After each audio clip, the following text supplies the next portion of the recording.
Welcome, Dr. James Beckett, Sports Card Insights here with Rich Klein. We're going to talk about vintage baseball. 67 Topps, that's definitely vintage in the eyes of just about everybody, I think.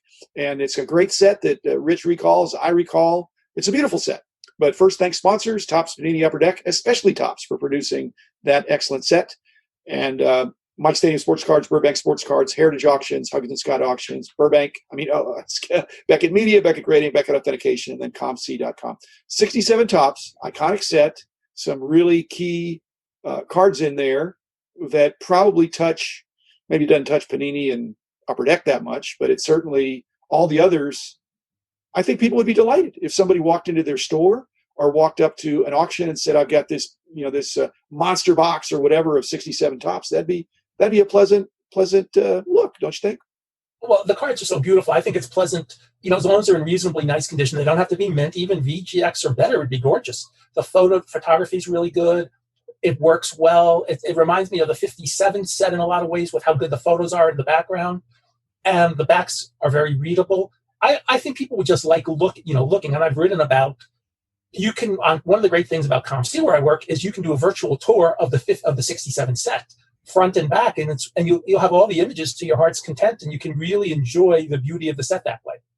Well, the border makes it pretty evident whether the centering is, outstanding or inferior. And Topps did have some centering issues in those days, but it was very evidenced by the border treatment. And when you do go to ComC or any other place where you're seeing cards, you can see in a multitude of conditions to see that.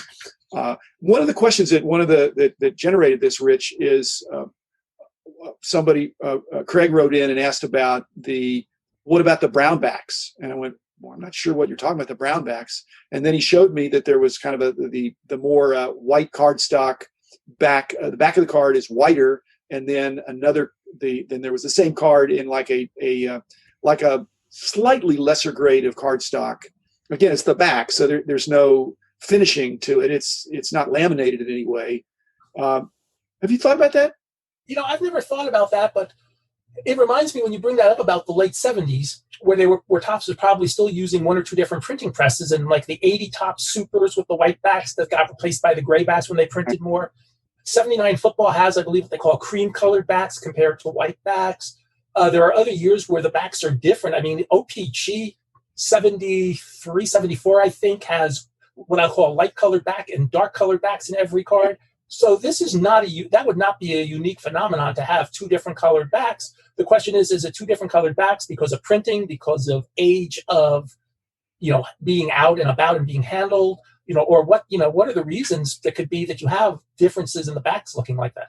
Well, I don't think it's handling, but there's possible. But I think if there's a lot of them, then that makes that less likely. And the more I think about it, the second printing plant is not even required. I did look on the back of the cards, and there's no, Topps sometimes would have like an A or a B or a C to kind of indicate what sheet, but that was much later. In these earlier 67, which is pretty early on in Topps history, they were even if they did have two printing plants, that's not even necessary. Just to have one printing plant, the way these cards are printed on cardstock, the cardstock's fed in, and if they run out of the white cardstock, they toward the end maybe they put in some secondary cardstock, the big sheets that they printed. So it could still be the same printer. It could be a later print run with a slightly different cardstock. Well, remember 62 Topps, what they call the second series, 110 to 196 with the green tints. Yeah. And then they are corrected purportedly that the second print is the more normal photos of the players and not the green tints. So there's even precedent for that. And I will throw out that I'm as curious as this now that you bring this up as anybody else. And I don't want to put this as a challenge, but if anybody wants to go through the ComC inventory and look and see if they can definitely find different color, different backs, I will verify and we'll add them. I mean, I'm okay with that. I don't mind adding to differences and stuff like that. Do you know one of the great joys of my job here is adding differences, like 94 Collector's Choice.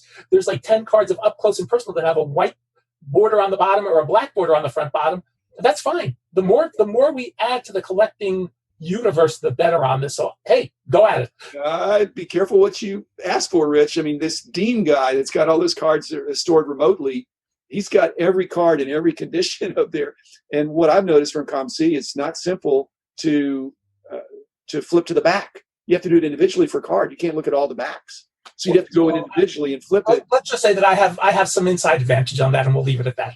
Oh, you're I want access to your tools, but I guess I'd have to be an employee to do that. I'm probably not willing to do that. 67 tops. What's the second best card in the set?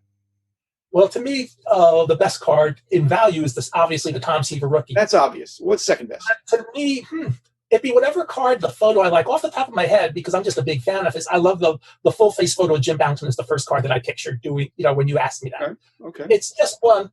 And I'm going to go back to 57, another of my favorite sets. My favorite card in the 57 set because of how it works is the Felix Mantilla rookie.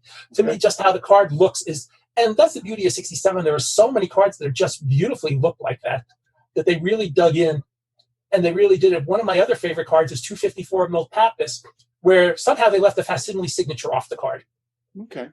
Okay, but not most beautiful or most quirky. What do you think is the second most valuable? Because clearly the Seaver rookie is the key card, the most valuable card. But what do you think? I'll give you three choices, and you can respond to them. One would be Mantle. I will say card number 150, Mickey 150 Charles. Mantle, and then number 600, Charles Robinson. Brooks Robinson, yeah, and probably Rod Carew.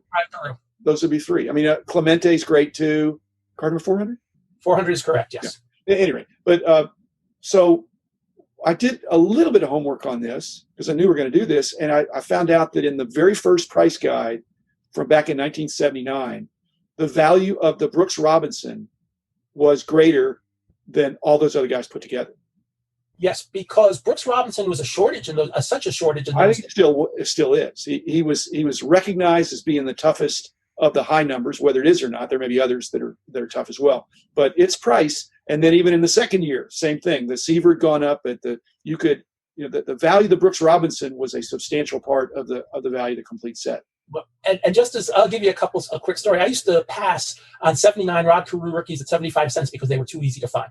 Yeah. Well, what was even a better card than that almost was the Maury Wills. Yes. Oh, the Maury Wills was the last card I needed for my set. Yeah, I mean, and I paid all $5 for it in 1981 or 82, but that was the last card I needed for my set. Yeah, I mean, yeah. So, and there's I think it's a beautiful set. If somebody says, do you like 66 or 67? 67 hands down, even 65, 64. If you go the other way, 67 to me is more aesthetically pleasing than 68, 69, 70, even 71. 72 is a little quirky, 73. My point to that is that 67 is the best set until maybe 83 even. Yeah. You can make okay. That's how long it is before I think they did a set as aesthetically pleasing as that. Well, it just shows that aesthetics matter. And the Topps Project 2020 that's been coming out shows that if you take even, I think some of the rookie cards that the artists are dealing with in that project are the original card. It was, I won't say boring, but it wasn't that exciting. And the artist's rendition of embellishing the card has been, wow. I just think, wow, that's really cool. But starting with 67, 67 was not a pure card because it still has some stuff on there, but the main feature of the card is the photo, I think. And what's funny is I bought, I think, a couple penny packs in 67 because I vividly remember having Tito Fuentes and Don Clendenin, but I didn't really start buying packs till 68. But I remember a few random 67s I owned for a long time. So I'm sure that I got placated at some point in my life with a penny pack here and there in 67. Yeah, I actually had some packs from the store. My brother collected some 67 tops, which now are in my closet, not his. But I'll make it. I've probably already made it up to him, but he didn't have that many. But he had a handful of cards that he picked up when he was, because he's 4 years younger than me. But me 62 high numbers, so I can't really complain. That he bought high numbers in 62. So well, any other 67? There weren't really a lot of pack inserts, were there? I mean, what you get. Yeah, but what I remember about 67 is at the 84 National in Parsippany, my very first sale I made is somebody went through my inventory at the time and he was from St. Louis, and he bought every 6 series card I had.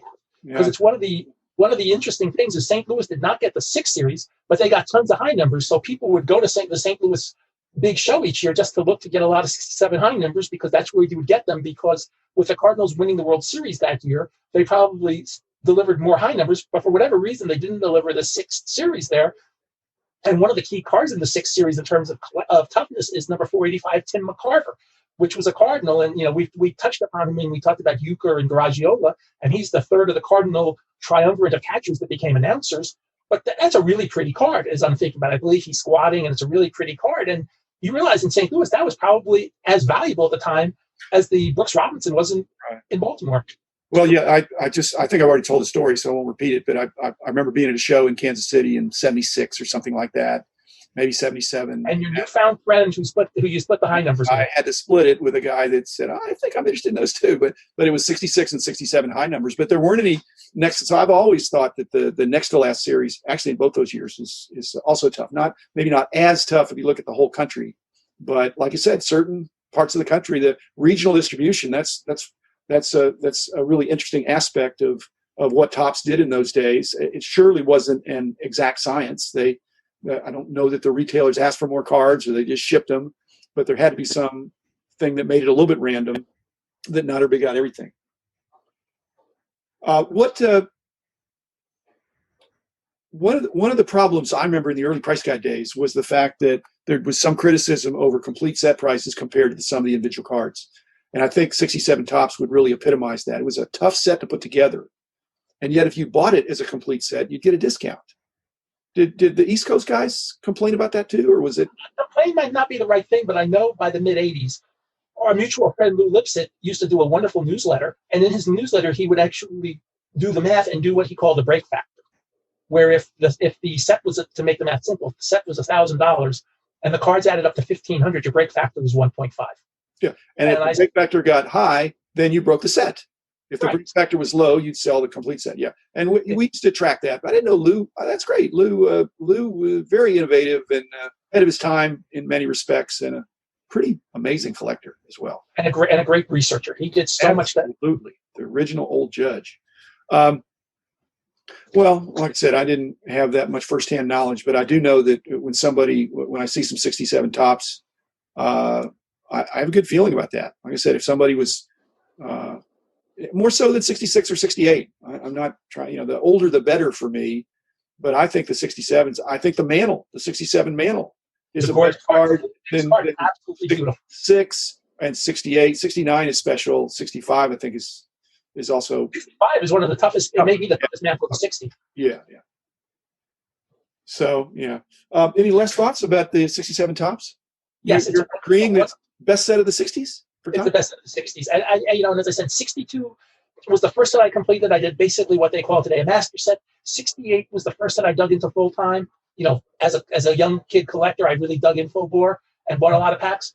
But 67, I just love. I mean, there's so many quirks in some of these sets, and even we barely touched upon it. Yeah. But there's a lot of fun quirks in 67 too. The Tigers rookies, where they did a wrong photo, and then on the later Tigers rookie corrected what they did wrong and went on the back. We had the wrong photo on card 72. That's one of the classics. Good note to end on. We obviously like this set, and we'll do some other sets. Thanks, listeners. Be back again tomorrow with another episode.